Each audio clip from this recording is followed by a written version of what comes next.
Greetings, chess players. My name is Torres, and this is Daily Chess Musings.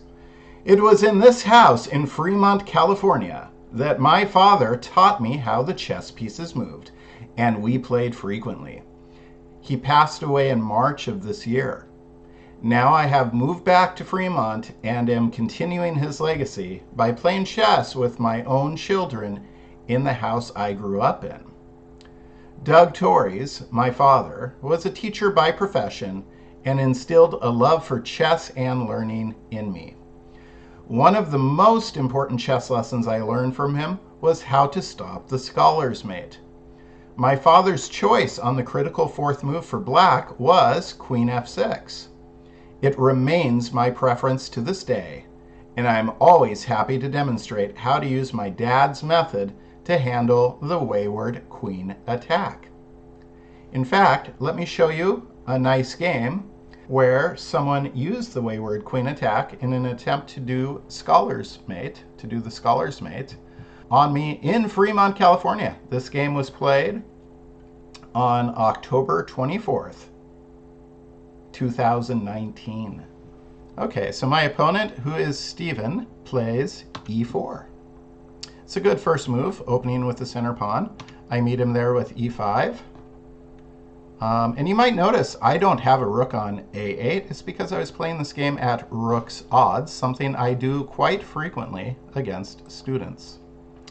qh5. Here comes this Wayward Queen Attack. Queen should not come out this early, but it is threatening e5 and f7. It can't take on f7 safely yet. But you add bishop c4 into the mix, and f7 becomes a critical threat. All right, so I play knight c6, defending e5. So he's threatening e5, I'm defending e5. I develop a knight to match. So we have same number of pieces developed, although my knight should be getting out early, his queen should not be. Bishop c4, okay, critical threat. Queen takes f7. If you allow this, that is in fact the scholar's mate. Let's see. The most frequent example, I think, is black develops the other knight to threaten the queen, and then the queen just takes checkmate. So you want to avoid that, and the way to do that is playing g6. This is going to deflect the enemy queen. They can fall back to f3 though, and they're still threatening. And this is where they're still threatening a checkmate. We have two choices. A lot of people recommend knight f6 here, and it is a great move. It works wonderfully. But my father's strong preference, the one he showed me, was queen f6. Okay, so I played queen f6, and Steven plays c3. Why does he play c3?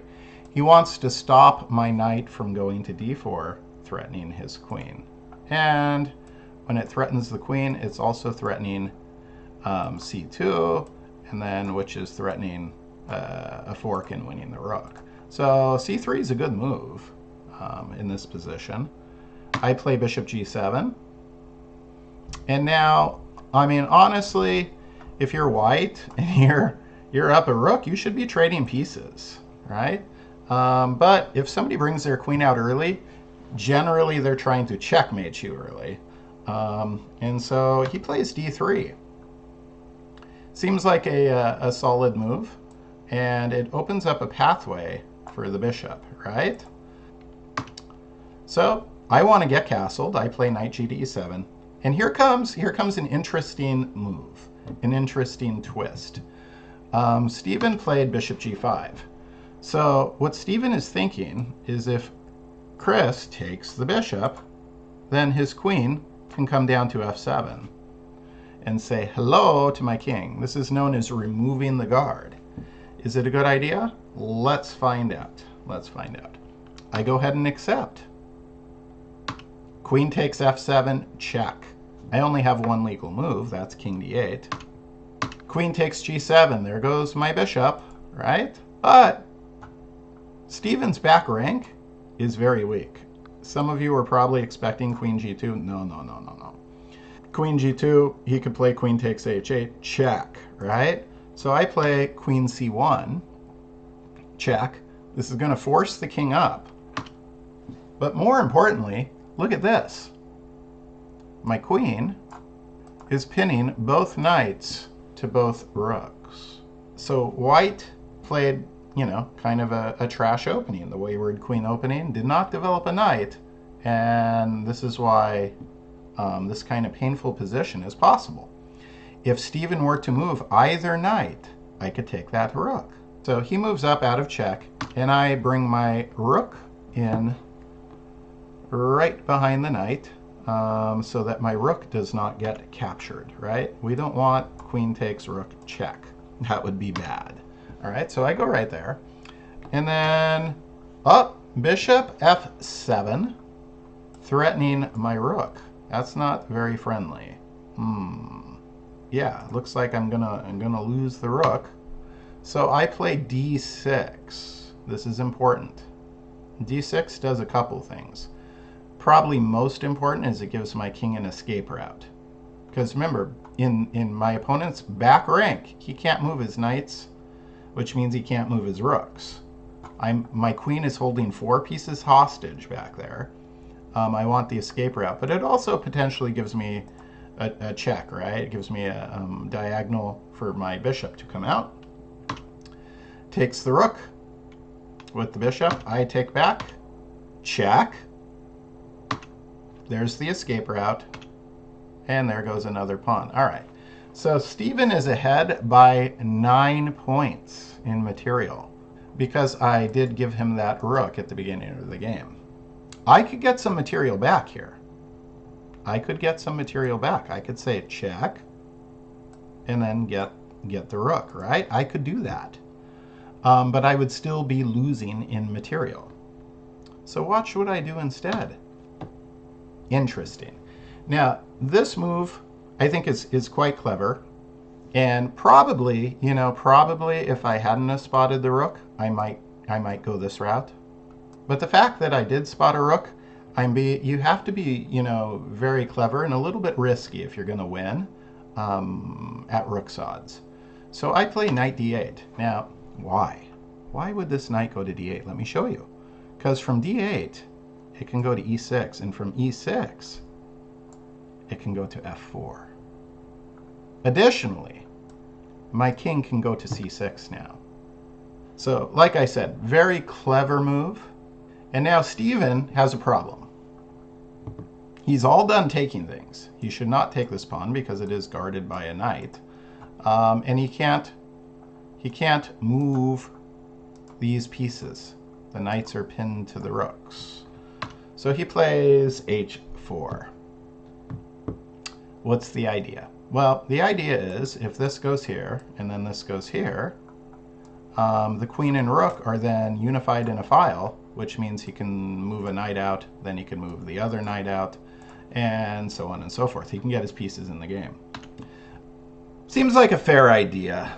I think if I was white right here, I think this might be just a little bit too slow. I think he's underestimating my cool knight maneuver. I think I might bring the queen back, say check. So I think I might do this. Check. Then the king maybe goes here and then try and force the queen to get out of this back rank. I could say check here. Yeah, you're gonna lose. You're still gonna lose a rook, but you'll be ahead in material. This knight could come out, you know, this could take, right? Something like that. It's not a perfect solution, but I think, you know, that would be my preference as white there. If you have a different idea, you can leave it in the comments for sure. However, as I said, he plays h4. Makes sense when you think about the fact that it would, if you get that pawn out of the way, your queen and rook are self-sustaining, your knight can come out. So there's step 2 of my plan. Check. All right. So I play check. before he gets to get this pawn out of the way, right? So his rook and queen are connected. So up he goes. And now a shrewd tactical player would notice another good check. And then maybe I'm going to swoop in like this, if I remember. No, I don't. Okay. So this is even better. This is even better than swooping in. Because I'm threatening to just end this thing right now. I'm threatening checkmate. So queen goes to g4, right? My king moved out of the way, so the bishop and queen are connecting on g4. So Stephen sees the checkmate. Good for him. Good for him. Stopping checkmate. All right, so now I'm coming from the back side, and I'm threatening checkmate's right here, because the king can't escape. Both these squares, h4 and f4, are taken. So rook takes knight. Okay, even after that trade, Stephen will be ahead material. Pawn takes check, king takes. All right, and now we need to hunt this king. So queen takes f2. There's a nice check. Want to bring the king forward. Then queen g3, another nice check. And then the king goes to h6. Queen goes to f4, check. King goes all the way to g7. The hunt is on. And now bishop e6. All right, so why do I play bishop e6? It doesn't seem necessary because the knight was already controlling g2, right? Sort of. But what we want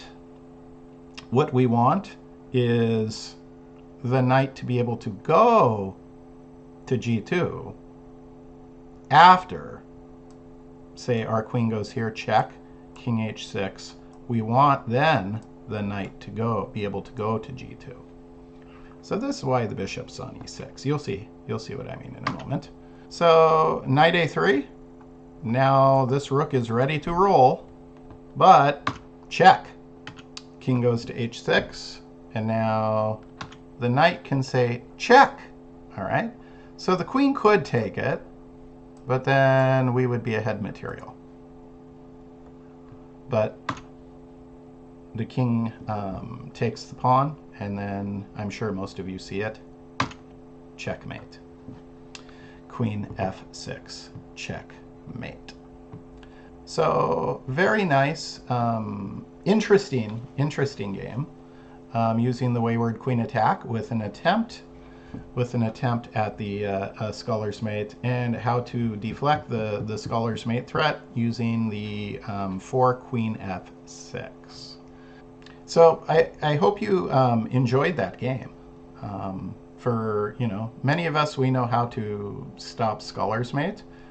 There were a lot of tactical choices and neat motifs in the game, and it's worth revisiting.